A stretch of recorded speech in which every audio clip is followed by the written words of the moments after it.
Hello दोस्तों, welcome back to my channel. आज हम जिस मूवी को एक्सप्लेन करने वाले हैं उसमें हम सुपरमैन की कहानी को जानेंगे कि सुपरमैन कौन था, वो कहां से आया था और उसके पास सुपर पावर्स कैसे आई। मूवी के शुरू में हम क्रिप्टॉन प्लेनेट को देखते हैं। ये प्लेनेट हमारी जमीन से काफी ज्यादा एडवांस है। वहाँ बच्चे जमीन की तरह पैदा नहीं होते बल्कि एक खास टेक्निक के थ्रू पैदा होते हैं। औरतें बच्चे पैदा नहीं करती। फिर एक कपल को हम देखते हैं जिनके घर एक ऐसा बच्चा पैदा हुआ जिसे उसकी माँ ने जन्म दिया और ऐसा 100 साल बाद हुआ है।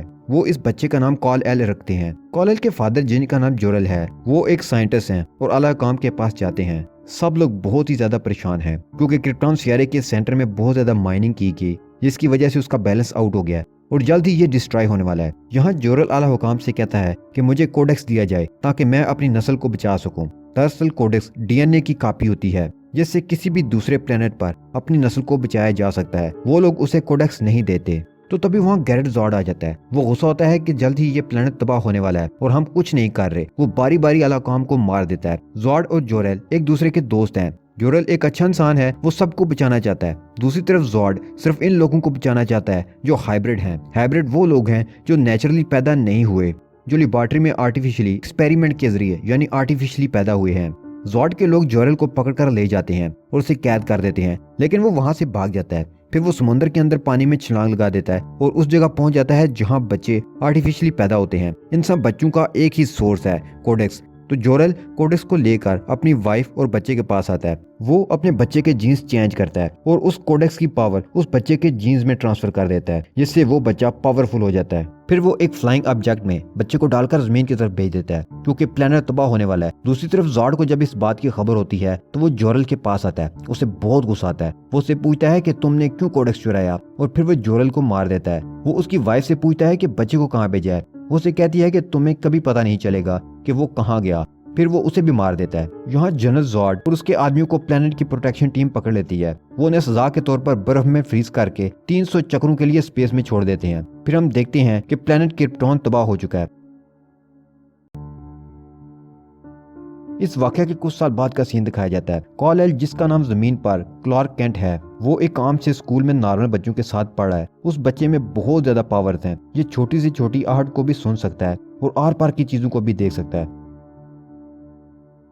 वो इन सब चीजों से इरिटेट हो जाता है। वो स्कूल के स्टोर रूम में खुद को बंद कर देता है। उसकी टीचर वहाँ आती है, उससे कहती है कि डोर ओपन करो, लेकिन वो नहीं करता। फिर उसकी मॉम आती है और उनके कहने पर वो डोर ओपन करता है। उसकी मॉम का नाम मॉला केंट है। वो उसे घर ले आती हैं। क्लार्क के अंदर बहुत ज्यादा पावर्स हैं और उसके फादर जोनाथन केंट ने उसे मना किया था कि किसी के सामने भी अपनी पावर्स को शो नहीं करना, और वो ऐसा ही करता है। एक दिन क्लार्क स्कूल बस में होता है तो तभी वहाँ एक मोटा लड़का उसे तंग करता है, लेकिन क्लार्क उसे कोई जवाब नहीं देता। सब खामोशी से सुनता है। थोड़ी देर में बस पानी में गिर जाती है और सब बच्चे डूबने लगते हैं। क्लार्क से ये सब बर्दाश्त नहीं होता। वो सबकी हेल्प करता है, उन्हें बचाता है। आखिर पर वो उस मोटे लड़के को देखता है जो उसे तंग कर रहा था। क्लार्क उसे भी बचा लेता है। जब वो घर आता है तो उस मोटे लड़के के पेरेंट्स उसके घर आते हैं और कहते हैं कि आपके बेटे के अंदर बहुत ज्यादा पावर्स हैं, आपको ये सब छुपाना नहीं चाहिए। क्लार्क के फादर उन्हें तो कोई जवाब नहीं देते, लेकिन क्लार्क को कहते हैं कि मैंने तुम्हें मना किया था कि तुम अपनी पावर्स किसी को ना दिखाना। वो उनसे कहता है कि आप मुझे ऐसा करने से क्यों मना करते हैं। वो उसे कहते हैं कि दुनिया तुम्हारी पावर्स को एक्सेप्ट करने के लिए अभी रेडी नहीं है।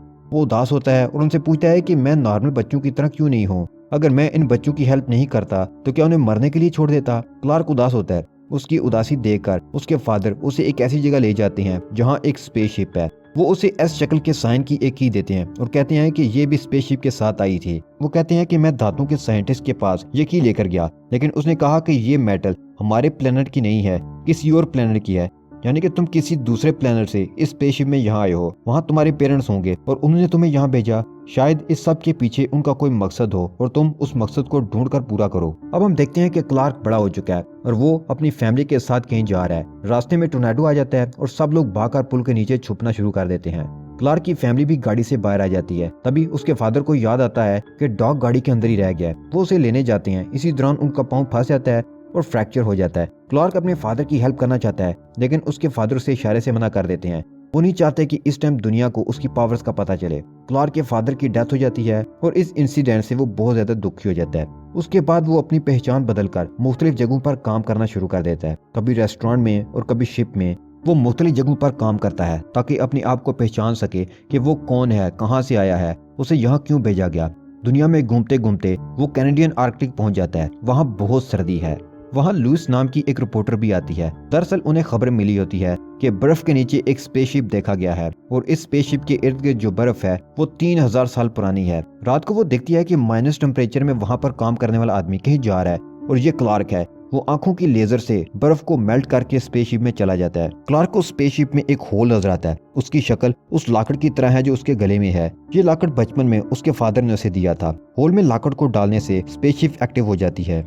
लुइस उसके पीछे आती है लेकिन रोबोट उसे मारकर जख्मी कर देता है। क्लार्क उसकी हेल्प करता है और अपनी आंखों की लेजर लाइट से उसके जख्म को ठीक कर देता है। फिर वो उस शिप से निकलकर वापस चला जाता है और लुइस को भी घर छोड़ देता है। लुइस इस न्यूज को अखबार में छापना चाहती है लेकिन उसका एडिटर ऐसा नहीं करता। क्लार्क के सामने उसके फादर की इमेज आती है जो कि आर्टिफिशियल इंटेलिजेंस है। वो उसे बताते हैं कि मैं तुम्हारा फादर हूँ, हम क्रिप्टॉन प्लैनेट से हैं, तुम्हारा नाम कॉल-एल है। काफी साल पहले हमने काफी ज्यादा शिप्स को नए प्लैनेट्स की खोज में भेजा था, ये भी उनमें से एक है। हमारी सिविलाइजेशन एडवांस थी, हमने अपने प्लेनेट के रिसोर्सेज को यूज कर लिया था, वो तबाह होने वाला था। वो उसे वो जगह भी दिखाते हैं जहाँ बच्चे बनाए जाते हैं। वो इन बच्चों का फ्यूचर खुद से डिसाइड करते हैं कि ये बच्चा बड़ा होकर क्या बनेगा, लीडर या वॉरियर। वो कहते हैं कि मैंने और तुम्हारी मॉम ने मिलकर डिसाइड किया था कि हम तुम्हें कुदरती तरीके से पैदा करेंगे और तुम अपनी जिंदगी का फैसला खुद करोगे कि बड़े होकर तुम्हें क्या बनना है। हमें पता था कि अब क्रिप्टॉन तबाह होने वाला है। वहाँ कर्नल जोड भी थे, उन्होंने बगावत भी की लेकिन कोई फायदा नहीं हुआ। हजारों जानों का नुकसान हुआ और प्लेनेट तबाह हो गया। वो उनसे पूछता है कि क्या मैं जमीन पर अपनी नस्ल का अकेला आदमी हूँ। वो कहते हैं कि तुम दोनों प्लैनेट्स के हो, जमीन के भी और क्रिप्टॉन के भी। मैं नहीं चाहता कि जो गलती हमने की ये लोग भी करें। तुम उनके दिलों में उम्मीद जगाओ। वो उसे अपनी चेस्ट पर एस शेप दिखाते हैं जिसका मतलब है होप, उम्मीद। उसके साथ वो उसे सुपरमैन का सूट भी दिखाते हैं। वो उसे पूछता है कि मैं बाकी लोगों से क्यों मुख्तलिफ हूँ। वो उसे कहते हैं कि जमीन का सूरज हमारे सूरज से नया है, तुम्हारी बॉडी ने रेडिएशंस अब्सॉर्ब की जिसकी वजह से तुम्हारे अंदर ये पावर्स हैं। क्रिप्टॉन की ग्रेविटी यहाँ से ज्यादा थी। वो उसे कहते हैं कि तुम अपनी पावर्स को यूज करो और वो ऐसा करता है। वो कई बार उड़ने की कोशिश भी करता है लेकिन गिर जाता है। फाइनली एक दिन वो उड़ना शुरू कर देता है और अब क्लार्क सुपरमैन है। क्लार्क अब अपने घर है और उसकी मॉम उसे देखकर खुश हो जाती हैं। वो उन्हें कहता है कि मुझे अपनी रियलिटी पता चल गई है और मैं खुश हूँ। उसकी माँ दुखी हो जाती है कि क्लार्क उन्हें अब छोड़कर चला जाएगा लेकिन वो वादा करता है कि मैं छोड़कर नहीं जाऊंगा। दूसरी तरफ जनरल जॉर्ड अब आजाद हो जाता है। वो जमीन के मदार में दाखिल हो चुका है। वो दुनिया के सभी टीवी चैनल्स और मोबाइल पर मैसेज भेजता है कि हमारा एक आदमी आपकी दुनिया में है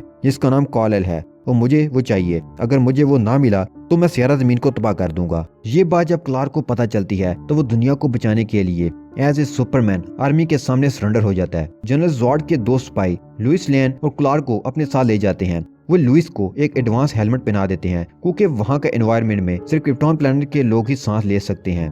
क्लार्क लुइस को की देता है जिससे किसी भी शिप को स्टार्ट किया जा सकता है। अब वो इन लोगों को मदरशिप में ले जाते हैं। क्लार्क वहाँ काफी कमजोर फील करता है क्योंकि वो कभी इस तरह के एनवायरनमेंट में नहीं रहा।